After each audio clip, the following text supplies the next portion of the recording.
भगवद गीता में भगवान श्री कृष्ण ने न केवल ज्ञान की बातें बताई हैं, बल्कि जीवन जीने की कलाओं के बारे में भी बताया है। भगवान श्री कृष्ण ने अर्जुन को जो गीता का उपदेश दिया है, वह हर मनुष्य के लिए प्रेरणा स्रोत साबित हो सकता है। आनंद मनुष्य के भीतर ही निवास करता है, परंतु मनुष्य उसे स्त्री में, घर में और बाहरी सुखों में खोज रहा है। दो श्री कृष्ण कहते हैं कि भगवान उपासना केवल शरीर से ही नहीं, बल्कि मन से करनी चाहिए। भगवान का वंदन उन्हें प्रेम बंधन में बांधता है। 3 मनुष्य की वासना ही उसके पुनर्जन्म का कारण होती है। इंद्रियों के अधीन होने से मनुष्य के जीवन में विकार और परेशानियां आती है। 5 संयम यानी धैर्य, सदाचार, स्नेह और सेवा जैसे गुण सत्संग के बिना नहीं आते हैं।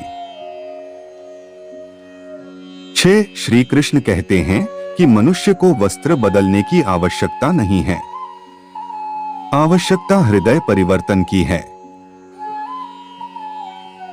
जवानी में जिसने ज्यादा पाप किए हैं, उसे बुढ़ापे में नींद नहीं आती। 8 भगवान ने जिसे संपत्ति दी है, उसे गाय अवश्य रखनी चाहिए। 9 जुआ, मदिरापान, परस्त्रीगमन, अनैतिक संबंध, हिंसा, असत्य, मद, आसक्ति और निर्दयता, इन सब में कलयुग का वास है। अधिकारी शिष्य को सद्गुरु, अच्छा गुरु अवश्य मिलता है। श्री कृष्ण कहते हैं कि मनुष्य को अपने मन को बार बार समझाना चाहिए कि ईश्वर के सिवाय उसका कोई नहीं है। साथ ही यह विचार करना चाहिए कि उसका कोई नहीं है, साथ ही वह किसी का नहीं है।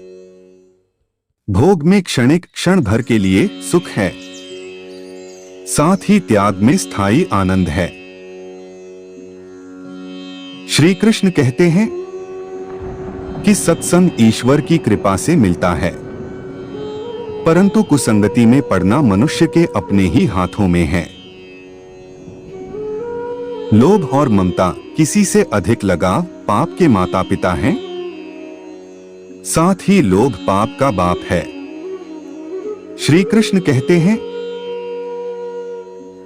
कि स्त्री का धर्म है कि रोज तुलसी और पार्वती का पूजन करें। मनुष्य को अपने मन और बुद्धि पर विश्वास नहीं करना चाहिए, क्योंकि ये बार बार मनुष्य को दगा देते हैं। खुद को निर्दोष मानना बहुत बड़ा दोष है। यदि पति पत्नी को पवित्र जीवन बिताएं तो